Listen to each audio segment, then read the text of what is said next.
The first time Claire Whitaker asked me to kiss her, she blamed it on homework. We were alone in a nearly empty campus library, rain rattling the tall windows, her short story spread between us on a scarred oak table. On page 11, two characters who looked suspiciously like us had stopped pretending they were only friends. Then Claire touched the paragraph with one finger and asked, "Would you kiss me like that?" I was 24 years old enough to know some questions could wreck your life even when they were whispered. My name is Mason Reed. At the time, I was finishing a communications degree at Westbridge College while working 4 nights a week at a downtown hotel. I checked in traveling salesmen, delivered replacement towels, and occasionally convinced intoxicated wedding guests that the decorative fountain was not a hot tub. It wasn't glamorous, but it paid tuition. The one class I took purely because I wanted to was Advanced Fiction Workshop, which was how I met Claire. She was 23, majoring in accounting because her father believed creative writing was a charming route to unemployment. She wore soft blue sweaters, kept 3 pens tucked behind one ear, and wrote stories on the backs of financial spreadsheets. She also had a habit of looking directly at people when they spoke, as if whatever they said might matter. That was dangerous for a man like me. I'd grown up in a family where feelings were handled like electrical fires. Shut off the power, back away slowly, and never admit who caused the damage. My parents had stayed married for 27 miserable years before finally divorcing, each blaming the other for all the conversations they'd avoided. I reacted by becoming dependable, polite, and nearly impossible to know. Claire noticed within 2 weeks. "You're very good at asking follow-up questions," she told me after class one afternoon. "Thank you." That wasn't a compliment. We were walking toward the student center under a sky the color of wet cement. She had stolen my coffee because hers was empty, though she insisted this was resource sharing rather than theft. "What's wrong with follow-up questions?" I asked. "They keep the conversation focused on the other person." "Most people like that. I'm not most people." That unfortunately was true. Claire could make a silent room feel occupied. She laughed with her whole face, argued with professors without being disrespectful, and had once spent 20 minutes convincing me that the campus statue of its founder looked disappointed in everyone's footwear. She was also a very good writer. Her stories were funny until they suddenly weren't. A woman would be burning toast, or missing a bus, or fighting with a vending machine, and then one clean sentence would reveal she had been lonely for 5 years. Claire wrote emotion the way some people slipped medicine into a dog's food. You swallowed before realizing what she'd done. We became workshop partners in September. By October, we were meeting every Thursday at the library. By November, she knew I hated raisins, called my older sister every Sunday, and carried a hotel master key by accident more often than any employee should probably admit.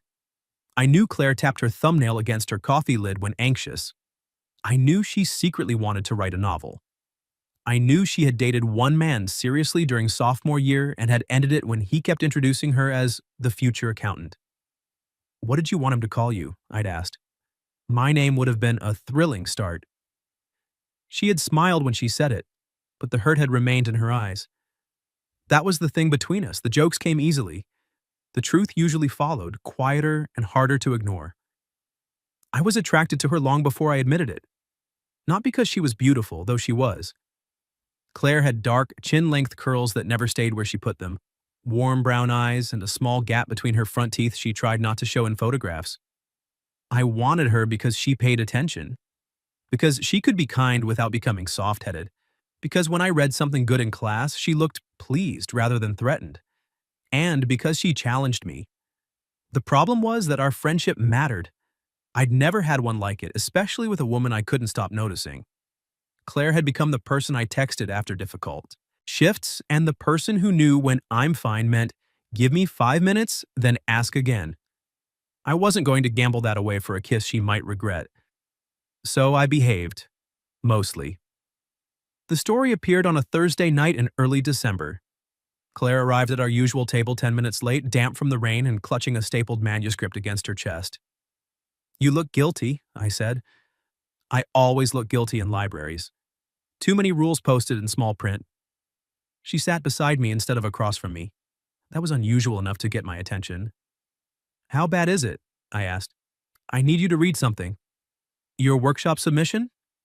Not exactly. She slid the manuscript over. The title was The Space Between Stops. It followed two college students stranded on the last bus during a thunderstorm. The man worked nights at a hotel. The woman had a practical major she didn't love. They argued about whether the bus driver was lost, shared a packet of peanut butter crackers, and spent 11 pages avoiding the fact that they wanted each other. I looked sideways at Claire. She was studying the dark window as if the rain had become academically significant. Subtle, I said. It's fiction. The man has a scar on his chin. Scars are common.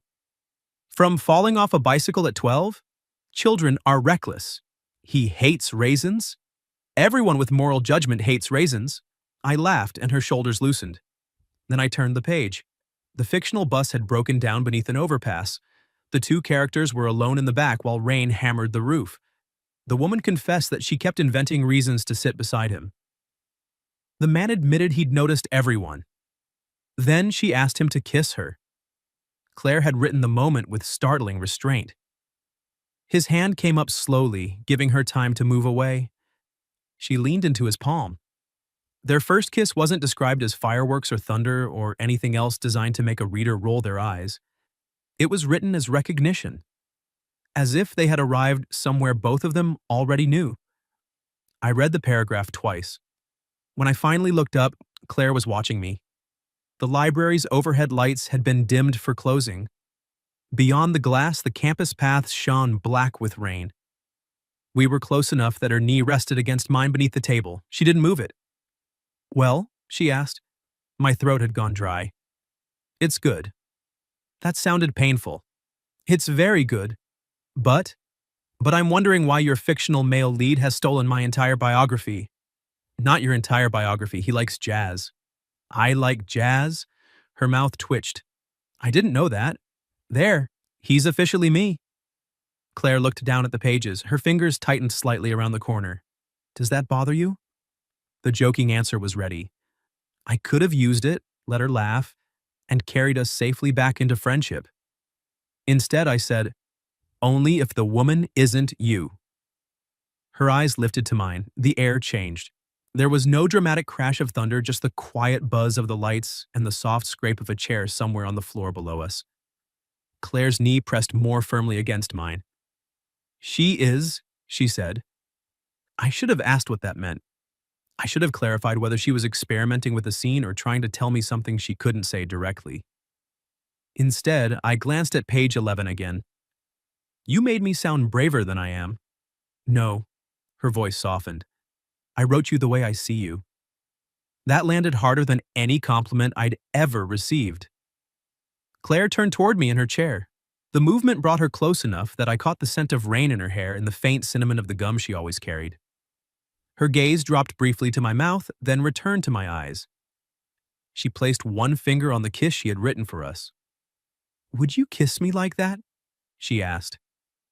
My heart gave one hard, humiliating thud. If I kissed you, I said, I don't think I could pretend it was research. Claire held my gaze. Then she reached over, closed my laptop, and whispered, Good, I'm tired of pretending too. Then don't, Claire said. Don't what? Pretend. Her bravery left me nowhere to hide. I lifted my hand slowly, just as she had written it. My fingertips brushed a damp curl away from her cheek, then settled against the warmth of her skin. Claire leaned into my palm. That small movement nearly undid me. Still want me to? I asked. Yes. I kissed her. There were no fireworks. Claire had been right about that.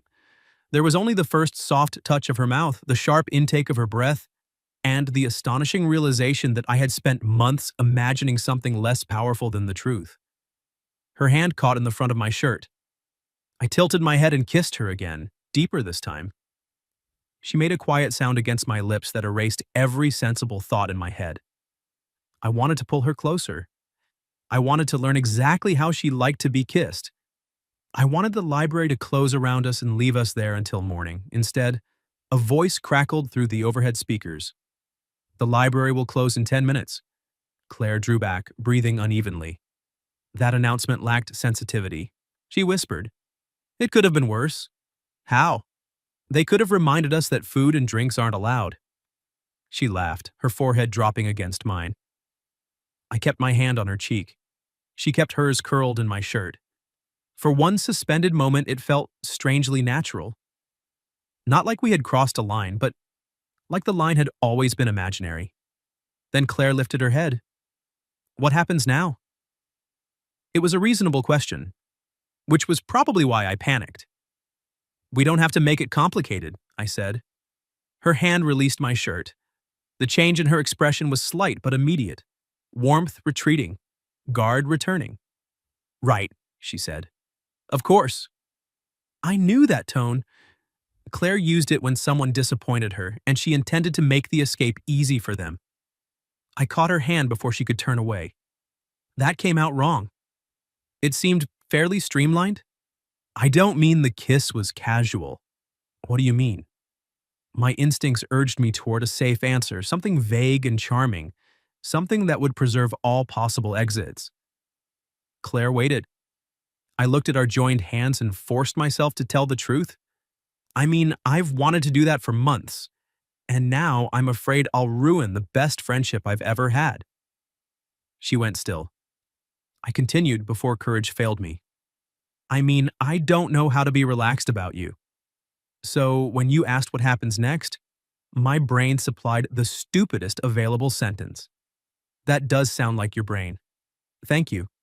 Also not a compliment. Her thumb moved once across my knuckles. The guard in her eyes softened but didn't disappear. I don't need a 5-year plan, Mason. I just don't want to be treated like an awkward event we agree not to discuss. You aren't. Then ask me out. I blinked. Now? Preferably before the library staff removes us physically. I smiled.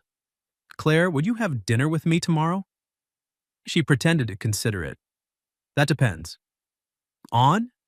Whether you intend to call it dinner or two friends consuming nutrients in a low-pressure environment.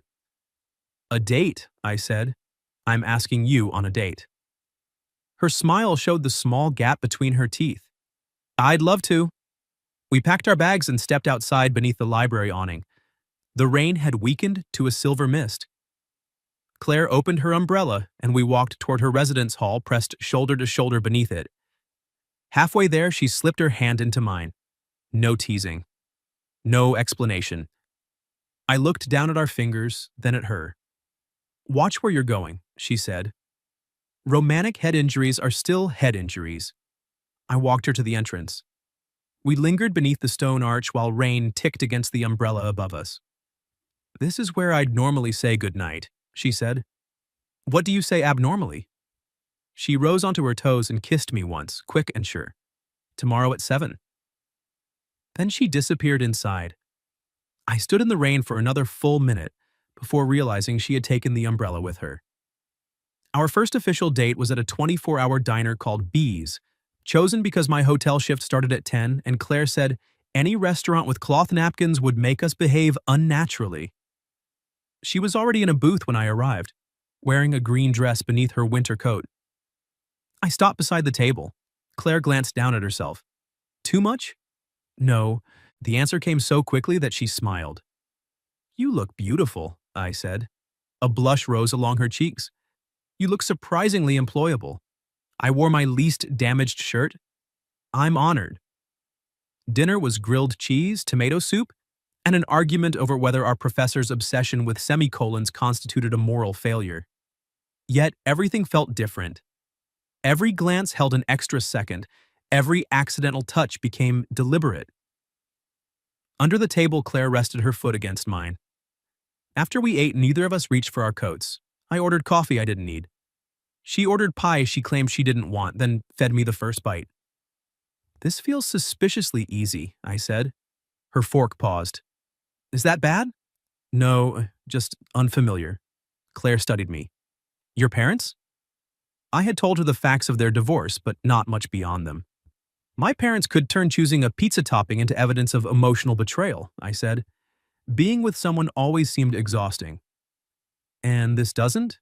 Not yet. You haven't seen how I load a dishwasher. I can survive adversity. I smiled, but she kept watching me. What about you? I asked. Why did you write us instead of telling me? She set down her fork. Because on paper, I control what happens after the confession. And off paper, people get uncomfortable. Or they tell you your feelings are flattering, which is a particularly elegant form of rejection. She traced the rim of her coffee cup. My ex liked me best when I fit the version of me he'd already planned. Practical degree, practical job, practical wife. The last word sat between us. Did you want that? I wanted him to see me. Her eyes lifted. He didn't. I reached across the table and took her hand. I see you. Claire's expression tightened with sudden emotion. Do you? You tap your coffee lid when you're nervous. You pretend you hate attention, but only because most people give it carelessly. You want to write a novel and you keep calling it impractical because it hurts less than admitting you're afraid it might not be good. Her fingers closed around mine. You save the corner pieces of brownies because you think they're objectively superior. You talk to dogs before their owners. You edit your text messages 3 times when they matter. I rubbed my thumb over her knuckles. And when you're hurt, you make it very easy for the person who hurt you to leave. Claire looked down. I learned that from my mother, she said quietly. Doesn't mean I'm going to use the exit. She turned her hand beneath mine, palm to palm. You're saying a lot of dangerously good things tonight. I had pie, it made me reckless. She laughed, but her eyes shone. When we left B's, snow had begun mixing with the rain. We stood beside my car while the diner's neon sign painted the wet pavement red. I have 9 minutes before I need to leave, I said.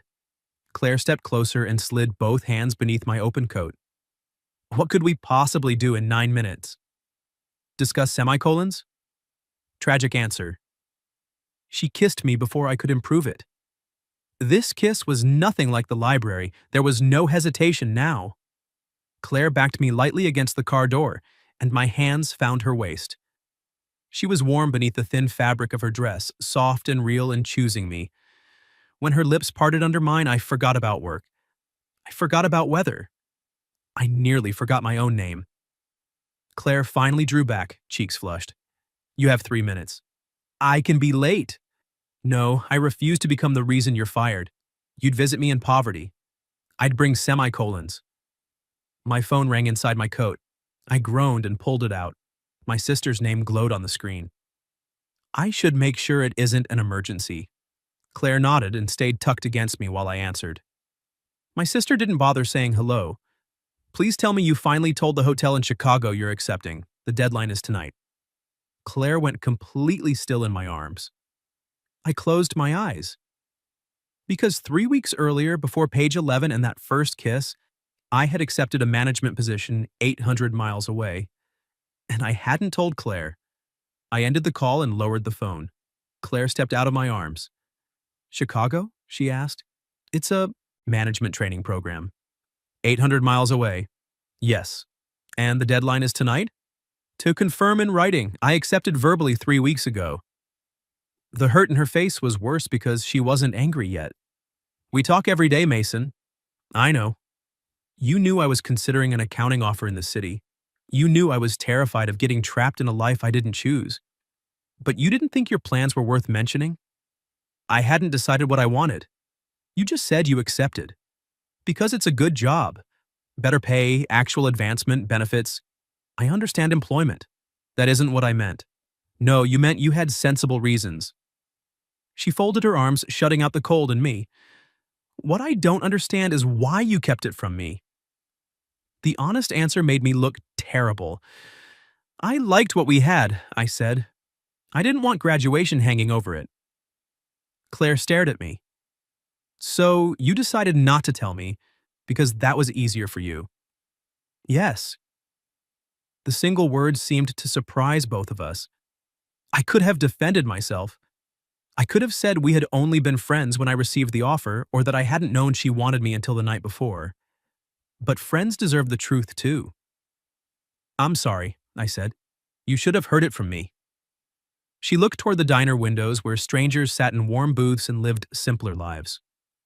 Are you going? I don't know. You need to decide by midnight. I know. And you're due at work. I looked at the time. Claire. Go. We're not solving this beside your car in 3 minutes. Will you talk to me tomorrow? Her eyes returned to mine. Yes, I'm hurt, not cruel. I wanted to kiss her, but I no longer knew if she wanted that. So I opened the passenger door, took out the umbrella I'd brought, and handed it to her. Claire accepted it. Then, just before she turned away, she touched 2 fingers to my wrist. The gesture lasted barely a second. It still felt like hope. At 11:42 that night, I sat behind the hotel's front desk with the Chicago confirmation open on my computer. The salary was more money than anyone in my family had made at 24. The program would rotate me through guest services, operations, and event management. Within 2 years, I could be running a property. It was the kind of opportunity responsible people accepted. I thought about Claire asking what happened next. Then I thought about my first answer. We don't have to make it complicated. Avoiding uncertainty had shaped more of my life than I wanted to admit. I had chosen a useful major, a steady industry, and relationships that demanded almost nothing from me. Even Chicago appealed partly because it gave me a clean exit from everything graduation might complicate. That didn't make it a bad opportunity. It did mean I needed to stop pretending practicality and fear were the same thing. I requested a 1-week extension. Then I texted Claire. I didn't accept or decline. I asked for time to make an honest decision, and I owe you an honest conversation tomorrow. Her reply came 10 minutes later. Library, noon, page 11 table. Claire was already there when I arrived. 2 coffees waited between us. Is one of those poisoned? I asked. You'll have to choose bravely. I sat beside her, leaving a careful few inches between us. I'm sorry, I said. No jokes first. No explanations disguised as excuses. I should have told you. Yes. I accepted because I was scared of graduating without a plan. Then I didn't mention it because I was scared you'd matter enough to change one. Her expression shifted. I kept going. I'm not turning it down because we kissed. That would put pressure on you neither of us deserves. But I'm also not going to act like what's happening between us is irrelevant. What is happening between us? I looked directly at her. I'm falling for you. The library seemed even quieter than before. Claire's lips parted, but no words came. I don't expect you to say it back, I added. I know it's fast. It is fast. I know. And inconvenient. Extremely. You could have waited until after I drank the possibly poisoned coffee. Poor timing. Her eyes filled, though she smiled. I'm falling for you, too, you idiot. Relief struck so hard I laughed. Claire closed the space between us. Her hands framed my face, and she kissed me with none of the caution she'd shown the night before. I wrapped an arm around her waist and pulled her against me. A student at the next table cleared his throat. Claire broke the kiss just long enough to whisper, He's only jealous because his table doesn't have a page 11. Then she kissed me again. When we finally separated, she kept her forehead against mine. I need to tell you something too, she said. My stomach tightened. There's a hotel in Alaska? I applied to 4 creative writing graduate programs. I drew back enough to see her face. Your father knows? No, as far as he's concerned, I'm choosing between 2 accounting firms. What programs? Boston, Iowa City, Austin, and Chicago. I stared at her. Claire gave a nervous laugh.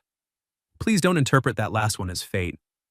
I applied in October, before we were workshop partners. Before I knew about your tragic raisin prejudice? Then why didn't you tell me? Because saying it aloud makes it real. And if I don't get into any of them, I can quietly accept the accounting job and pretend I never wanted something else. There it was, her version of my Chicago offer, another secret constructed to soften future disappointment. I took her hand.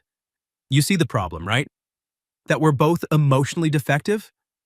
That we're both trying to control the ending by hiding important pages. Claire looked at our joined hands. I don't want to do that anymore. Neither do I. So what do? We tell each other the truth, even when it complicates things. And Chicago? I visit. I ask questions. I decide whether I actually want the job or just the certainty. She nodded. Good. And you tell your father you applied to writing programs. Her head snapped up. Let's not become reckless. I smiled. Eventually. We made rules that afternoon. No promises about where we would live after graduation. No sacrificing opportunities just to prove something. No pretending distance didn't matter. Most importantly, no withholding decisions that affected us both. Then we left the library holding hands. The next 6 weeks were the happiest I could remember. Claire studied in the hotel lobby during my quieter shifts. I attended an accounting department reception and whispered invented scandals about the faculty until she nearly choked on sparkling water. We kissed in my car, in empty lecture halls, and once in the baking aisle of a grocery store after disagreeing about brownie mix. She read me the first chapters of the novel she claimed that she wasn't writing. I told her I'd chosen communications because my father called it practical, not because I loved it. I admitted that what I really enjoyed was fixing failing systems, hotels, events, teams, and that Chicago's training program genuinely excited me. Then you should go see it, she said. You're sure? No, but I'm trying to love you without turning you into a character whose choices I control. It was the first time either of us used the word love. Claire froze. I smiled slowly. You love me? That sentence was clearly theoretical. Sounded specific. It was an editorial oversight. I kissed her until she stopped arguing. In February, I flew to Chicago for the interview weekend. The program was everything promised, demanding, fast-paced, full of people who spoke about hospitality as if it were architecture. I could picture myself there. That frightened me. On Sunday evening, I landed and drove directly to Claire's apartment. She opened the door before I knocked, launching herself into my arms. I held her tightly, breathing in cinnamon and shampoo. I missed you, she murmured. I missed you too. She kissed me, but tension lived beneath it. When I set her down, I noticed the envelope on the kitchen counter. Boston University. Claire followed my gaze. It came yesterday, she said. My chest tightened. And? She picked up the letter, her hand trembling. Full tuition, she whispered, and a teaching stipend. It was everything she wanted. It was also 1,000 miles from Chicago. Claire looked at me with joy and fear battling in her eyes. I got in, Mason. I pulled her into my arms and told her I was proud. But over her shoulder, I saw my unopened Chicago offer glowing on her laptop. Both letters required an answer by the same date. For several seconds, we stood holding each other between two futures. Then Claire pulled back. Say something honest. I looked at her acceptance letter. I'm terrified that if I tell you to choose Boston, you'll think I don't want you.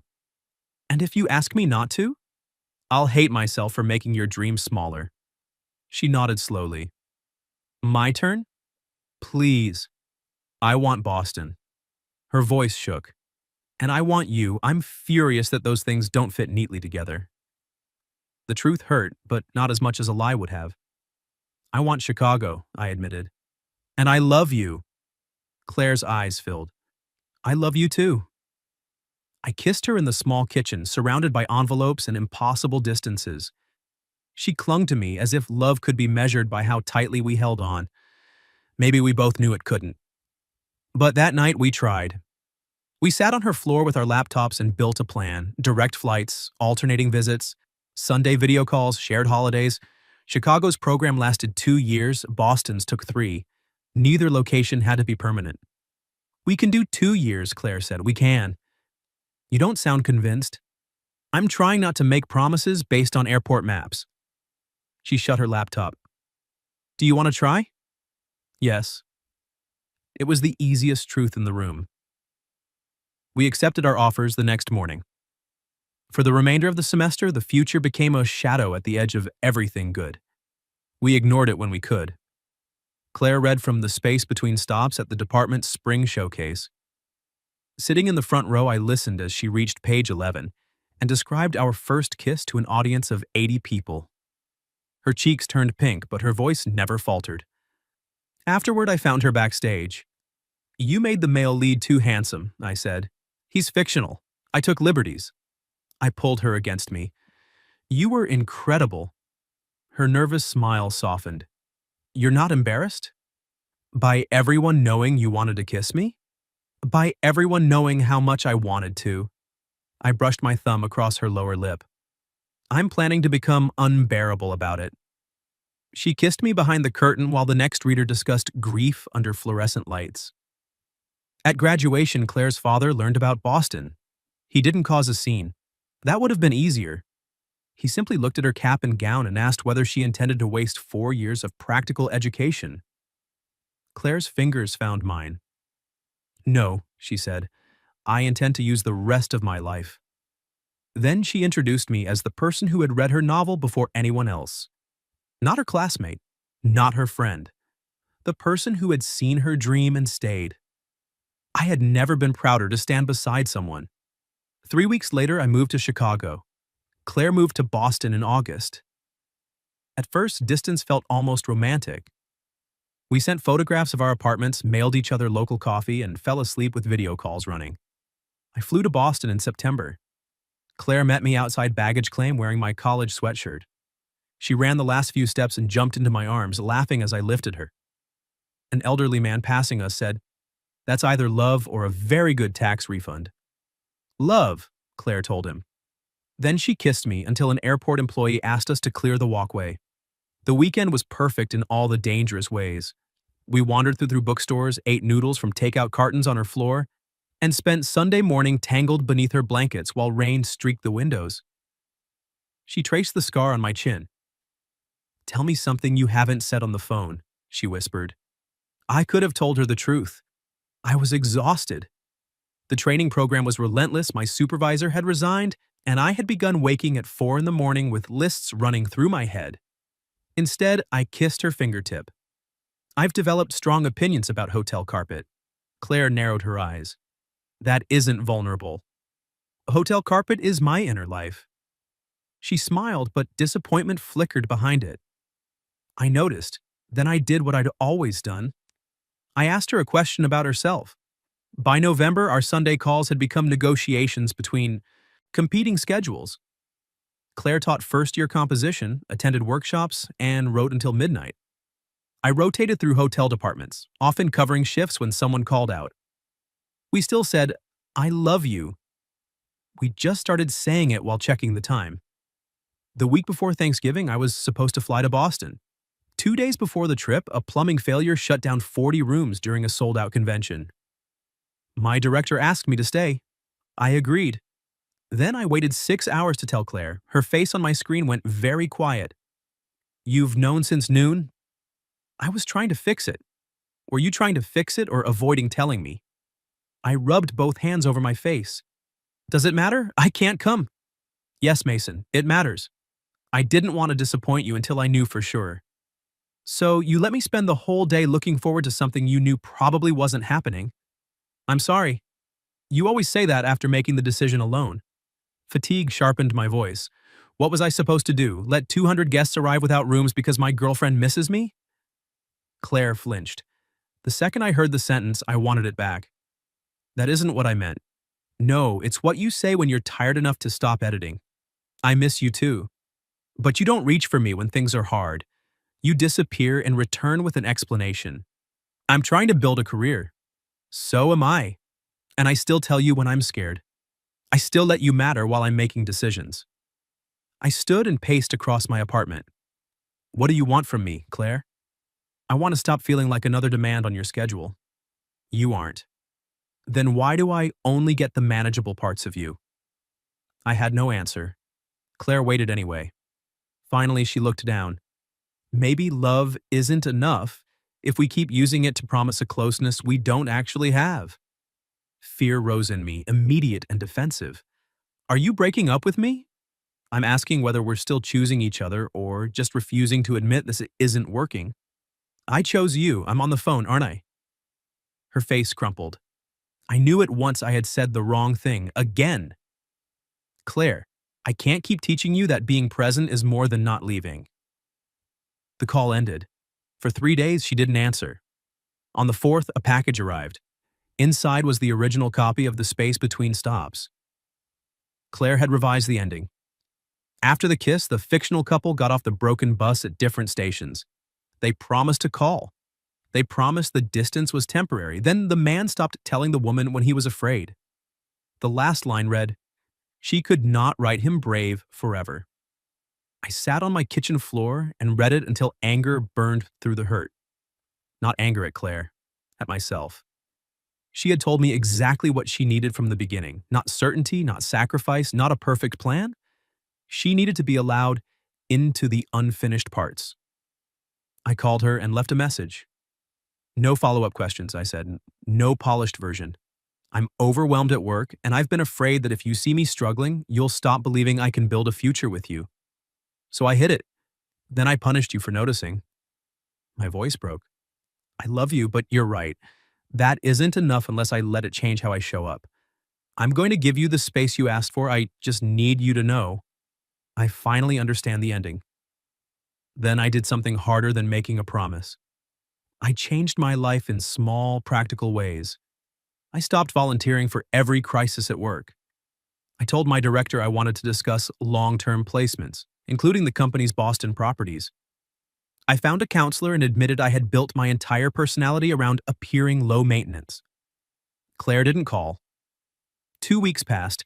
Then my director offered me an interview for an operations position at a hotel in Cambridge. It wasn't a demotion or an escape. It was work I genuinely wanted in a city where the woman I loved was building the life she wanted. I didn't tell Claire. Not because I was hiding it, but because the interview wasn't a grand gesture she had to reward. I needed to know I would make the change even if she never took me back.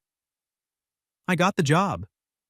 On the morning I signed the offer, an email arrived from Claire.